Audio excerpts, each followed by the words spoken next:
کافی بحث مباحثے کے بعد ہم نے فیصلہ کیا کہ چونکہ امتحان کی فیس کی تاریخ 1 مہینے بعد ہے تو پہلے یہ حل کرتے ہیں، کیونکہ اگر یہ مسئلہ حل نہ ہوا تو اس کا سال ضائع ہو جانا تھا۔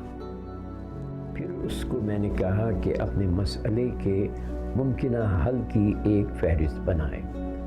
اس نے 1-2 دن یہ سوچنے میں گزارا اور اس کے بعد اس کو جو حل سمجھ آئے وہ یہ تھے: اپنے والد سے بات کرنا، اپنے ٹیچر سے بات کرنا، شاید فیس معاف ہو جائے، اپنے محلے کے کونسلر سے بات کرنا، بینک پہ ڈاکہ ڈالنا۔ بالکل، جب آپ مسئلے کے حل سوچ رہے ہوتے ہیں تو چاہے آپ کو کوئی احمقانہ حل لگے، اسے بھی اپنی لسٹ میں ضرور شامل کریں۔